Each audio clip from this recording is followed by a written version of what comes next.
Assalamualaikum warahmatullahi wabarakatuh. Terima kasih atas kesempatannya. Perkenalkan, nama saya Ratna Pujaningrum dengan NIM 2019-210353, yang mana di sini saya selaku presenter pertama dari kelompok 9 yang akan menyampaikan materi terkait dengan urgensi ketahanan nasional dan bela negara. Secara singkat, ketahanan nasional dapat diartikan sebagai kuat atau tahan. Nah, dari beberapa pengertian para ahli, mungkin definisi atau terjemahan dari ketahanan negara ini memiliki arti yang berbeda-beda. Nah, saya di sini akan mengambil salah satu pendapat dari ahli ketahanan nasional Indonesia, yakni GPHS Surya Mataraman, yang menyatakan bahwa ketahanan nasional itu memiliki 3 wajah. Wajah yang pertama adalah sebagai konsepsi atau doktrin, yang kedua adalah sebagai kondisi, dan yang ketiga adalah strategi. Nah, saya akan menjelaskan satu persatu terkait dengan 3 wajah yang disampaikan oleh GPHS Surya Mataraman. Nah, yang pertama yaitu sebagai konsepsi atau doktrin, yang mana ketahanan nasional ini dikaitkan dengan salah satu upaya, yaitu untuk menjaga Indonesia dari berbagai macam ancaman. Nah, ketika konsepsi ini dipercayai oleh masyarakat secara benar, artinya masyarakat itu meyakini secara benar, maka ini akan menjadi sebuah doktrin. Nah, bangsa Indonesia sendiri memegang teguh bahwa sesuai dengan rumusan pasal 27 ayat 3 yang menyatakan bahwa adanya kewajiban bela negara di sana. Kemudian di dalam rumusan pasal 30 ayat 2 yang menyatakan bahwa bangsa Indonesia itu menganut sistem pertahanan dan keamanan rakyat semesta, yaitu ini oleh Tentara Nasional Indonesia dan Kepolisian Negara Republik Indonesia sebagai kekuatan utama dan rakyat sebagai kekuatan pendukung. Yang mana ini menjadi sebuah konsepsi atau kepercayaan pemerintah Indonesia dan bangsa Indonesia untuk melaksanakan ketahanan nasional seperti halnya disampaikan dalam pasal 30 ayat 2 tersebut. Nah, kemudian yang kedua adalah sebagai kondisi. Nah, ketahanan nasional sebagai kondisi ini harus diperhatikan bahwa kita melakukan ketahanan nasional harus sesuai dengan kondisi yang ada, yang mana kita bisa tahu bahwa pada zaman dulu dan zaman sekarang itu memiliki kondisi yang berbeda, sehingga kita juga harus menerapkan sistem ketahanan nasional yang berbeda sesuai kondisi yang ada. Sebagaimana saat ini kita sedang tidak mengalami masa penjajahan secara langsung, yang mana masa penjajahan yang sekarang kita terima mungkin bisa saja dari teknologi-teknologi yang kita dapatkan melalui informasi-informasi hoax atau sebagainya. Nah, inilah yang perlu kita perhatikan, bahwa ketahanan nasional yang harus kita punya dan sadari adalah melalui pembinaan penggunaan aplikasi maupun jejaring sosial lainnya secara baik dan benar.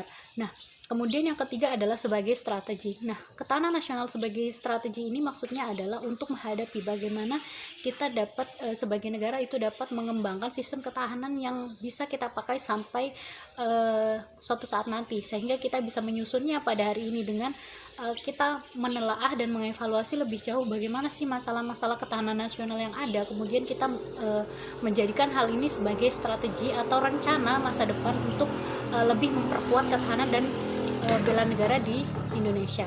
Nah, selanjutnya, selain daripada 3 wajah tersebut, ketahanan nasional itu memiliki dimensi dan juga ketahanan berlapis. Nah, dimensi atau ketahanan berlapis di sini maksudnya apa sih gitu? Nah, jadi yang pertama, dimensi ketahanan nasional itu ada berbagai macam, ada dimensi politik, budaya, ideologi, dan lain sebagainya. Nah, dimensi-dimensi ini kemudian yang menjadi sebuah arah bagaimana kita harus menentukan ketahanan nasional dan menjaga ketahanan nasional tersebut sesuai dengan dimensi-dimensi yang ada, dan bagaimana kita bisa mengelola dimensi-dimensi tersebut agar saling berkesinambungan dan saling saling menjaga satu sama lain antara dimensi politik, ideologi, dan lain sebagainya. Nah, kemudian ada ketahanan berlapis. Nah, ketahanan berlapis itu maksudnya adalah ketahanan yang dimulai dari hal yang paling kecil. Nah, mungkin ketahanan yang kita tahu adalah ketahanan nasional, tapi sebenarnya ketahanan nasional itu juga harus dibangun melalui ketahanan-ketahanan yang ada di bawahnya. Misalnya, yang pertama adalah adanya ketahanan diri, kemudian adanya ketahanan keluarga, ketahanan di wilayah regional, daerah, kemudian barulah kita menuju ke ketahanan nasional. Nah, ketahanan nasional itu bisa dibangun kuat apabila kita sebagai individu secara personal itu dapat menerapkan ketahanan-ketahanan dari bawah yang seperti saya jelaskan tadi. Baik, mungkin itu saja yang saya dapat sampaikan. Selanjutnya akan dilanjutkan oleh rekan saya. Terima kasih. Terima kasih atas kesempatannya. Perkenalkan, nama saya Muhammad Saiful Abdurrahman dengan NIM 2019-210541.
Baik, terima kasih atas kesempatannya. Perkenalkan, nama saya Cindy Pramitasari dengan NIM 2019-210735. Di sini saya akan menjelaskan tentang membangun argumen tentang dinamika tantangan ketahanan nasional dan bela negara.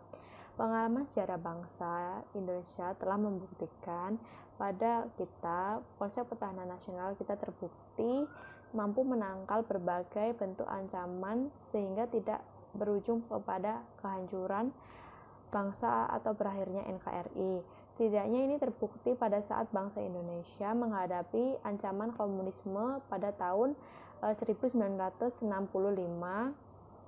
yang lebih aktual menghadapi krisis ekonomi pada tahun 1997 sampai 1998. Sampai saat ini kita masih kuat bertahan dalam wujud NKRI. Bandingkan dalam pengalaman Yugoslavia ketika menghadapi ancaman perpecahan tahun 1990-an. Namun dengan demikian, seperti halnya kehidupan individual yang terus berkembang, kehidupan berbangsa juga mengalami perubahan, perkembangan, dan dinamika yang terus-menerus. Ketahanan nasional Indonesia akan selalu menghadapi aneka tantangan dan ancaman yang terus berubah.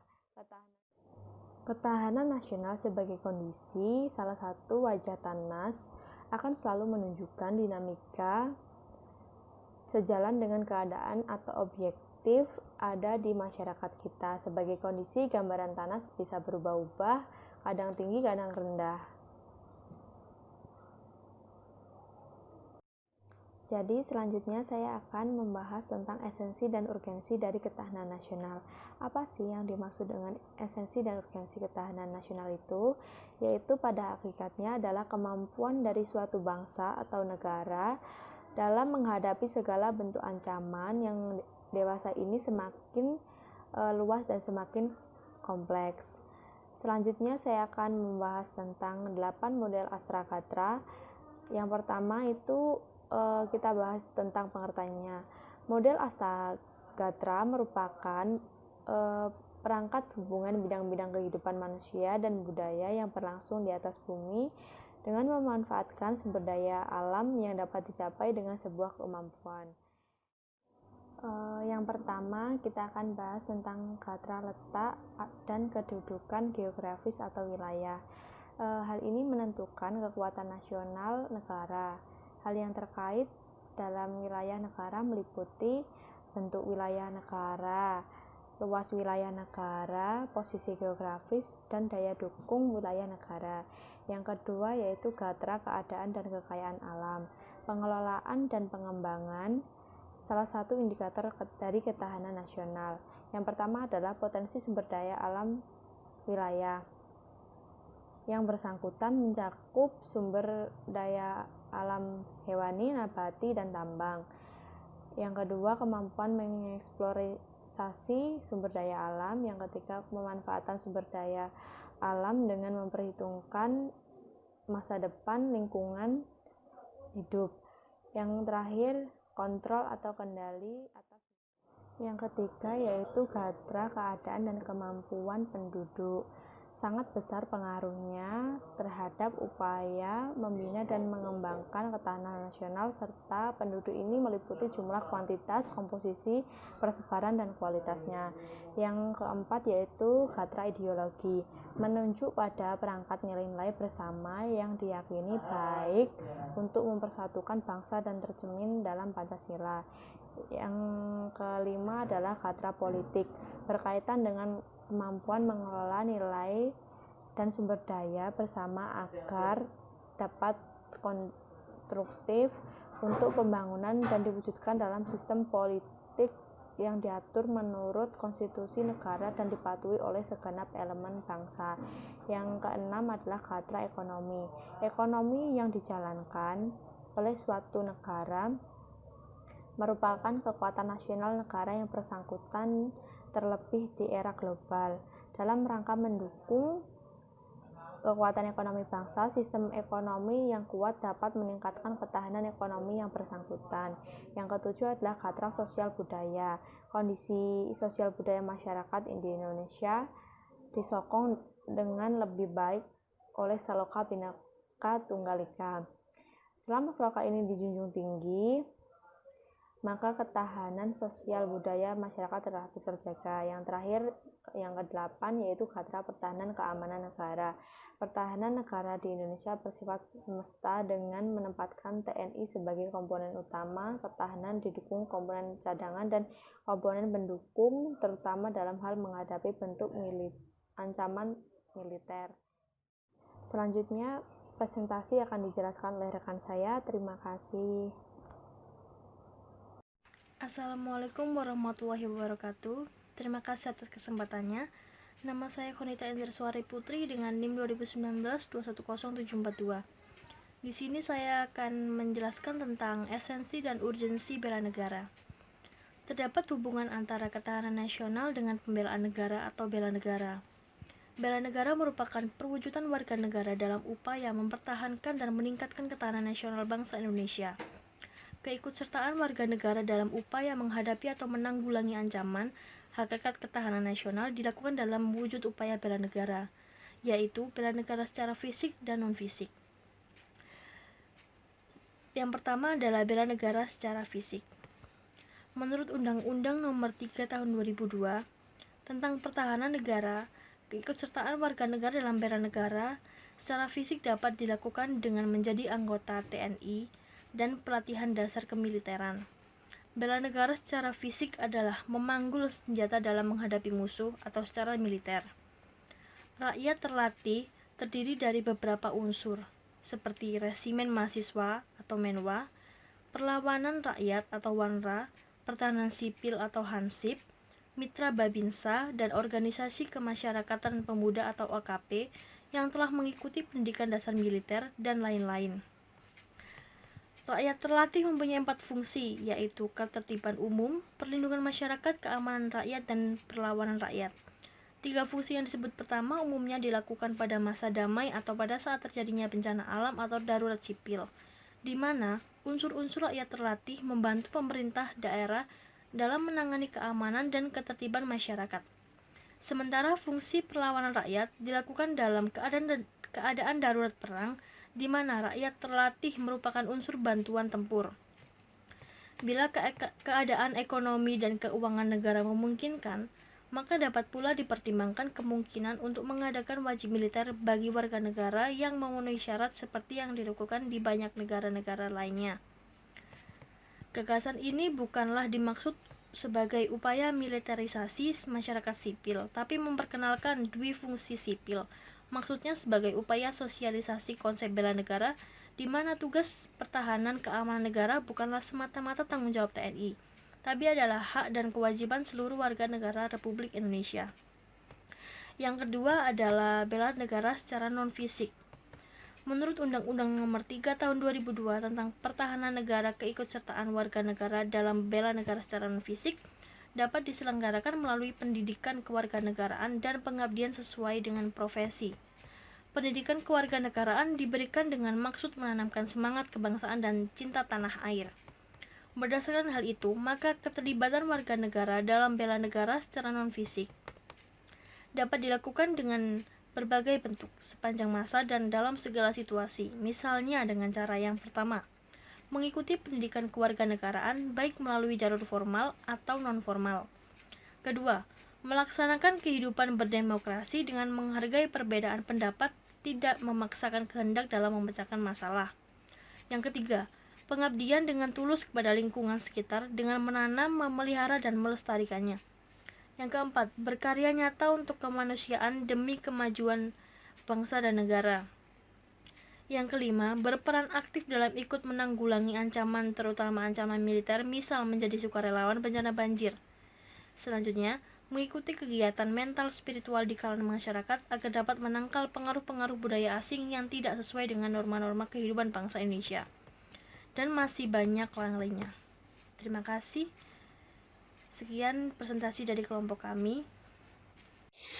Assalamualaikum warahmatullahi wabarakatuh. Terima kasih atas kesempatannya. Perkenalkan, nama saya Ratna Pujaningrum dengan NIM 2019-210353. Di sini saya selaku salah satu perwakilan dari kelompok 9 akan menyampaikan pendapat kami terkait dengan kasus yang diberikan, yang mana kasus tersebut membahas tentang bela negara yang sudah dianggap usang di Indonesia. Dan pertanyaannya, bagaimana pendapat kita, apakah bangsa Indonesia harus menerapkan wajib militer atau seperti apa?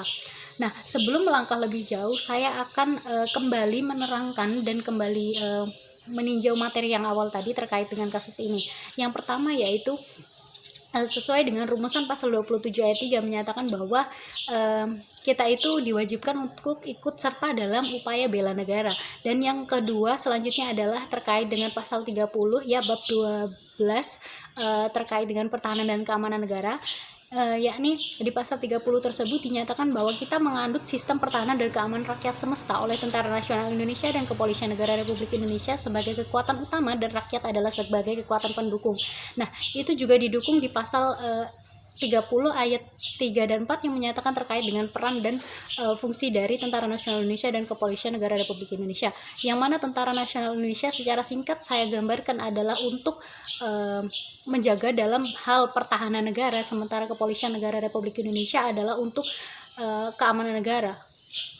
Nah, pun didukung dengan TAP MPR RI nomor 6 /MPR 2000 tentang pemisahan Tentara Nasional Indonesia dan Kepolisian Negara Republik Indonesia serta TAP MPR RI nomor 7 /MPR 2000 tentang peran Tentara Nasional Indonesia dan peran Kepolisian Negara Republik Indonesia, yang mana semua itu sudah jelas ditekankan terkait dengan peran Tentara Nasional Indonesia dan peran Kepolisian Negara Republik Indonesia, serta kita selaku warga negara adalah sebagai kekuatan pendukung.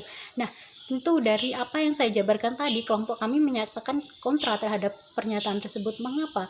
Karena yang pertama, dalam hal kita memberikan kesempatan bagi pemerintah untuk membentuk kewajiban militer, tentunya ini juga akan mengubah dasar-dasar yang telah kita tetapkan sebelumnya. Artinya ketahanan dan upaya bela negara yang kita laksanakan selama ini kan harus diubah dari undang-undang itu sendiri, yang mana awalnya kita mempercaya adanya ketahanan dan keamanan rakyat semesta, kemudian mewajibkan wajib militer. Tentu ada pengubahan di sana gitu dalam dasar-dasar yang kita percaya tadi, misalnya undang-undang, kemudian udah adanya undang-undang turunan, TAP MPR, semuanya harus diubah sesuai dengan peraturan pemerintah yang menunjukkan adanya wajib militer. Nah, tentunya pengubahan undang-undang dan peraturan-peraturan lainnya ini juga akan memakan waktu yang sangat lama dan kemudian dana yang juga cukup besar. Karena pembahasan tersebut saya kira bukan hanya sekedar membalikkan telapak tangan, jadi memerlukan proses yang sangat panjang.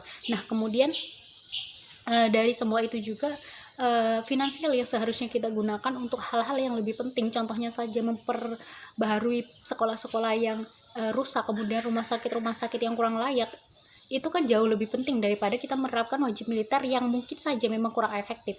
Nah, di sini kami juga akan menjelaskan bahwa wajib militer sebenarnya menurut kelompok kami itu kurang efektif, karena yang pertama adalah setiap orang itu mempunyai haknya masing-masing, mempunyai skillnya masing-masing, mempunyai kemampuannya masing-masing, dan mempunyai kemauannya masing-masing. Nah, ketika seseorang tersebut dipaksa, istilahnya wajib militer kan artinya wajib dilaksanakan. Nah, kesannya kan orang yang tidak mau mengikuti wajib militer ini kan dipaksakan untuk ikut wajib militer di umur-umurnya yang tertentu. Nah, ini justru akan menyebabkan banyaknya ketimpangan-ketimpangan. Contohnya yang pertama yaitu mereka yang memang tidak kuat secara fisik. Ini hanya akan menyusahkan dirinya sendiri dan juga pihak-pihak yang menyelenggarakan wajib militer tersebut.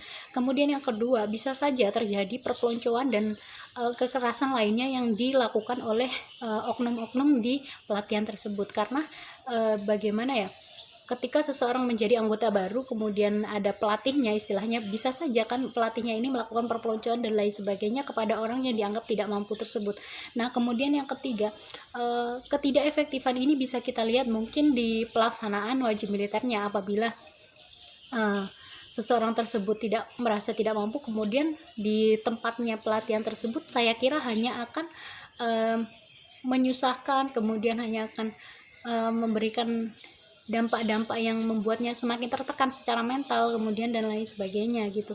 Nah, selanjutnya ketidaksetujuan kami ini juga terkait dengan kondisi Indonesia saat ini gitu. Nah, saat ini Indonesia itu tidak sedang saat menjadi negara yang dijajah seperti itu, dijajah secara langsung.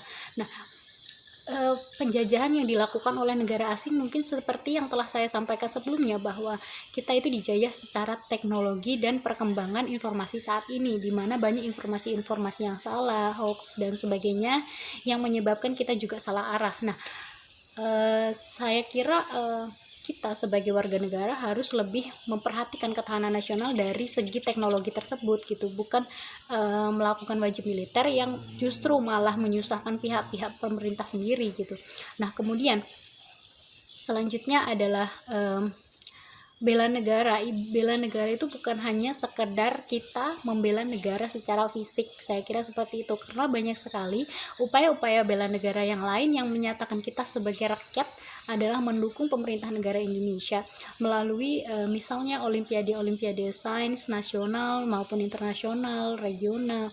Nah, melalui lomba-lomba atau olimpiade tersebut, event-event yang diselenggarakan tersebut, itu juga memberikan gambaran bahwa kita sebagai bangsa Indonesia itu bisa gitu.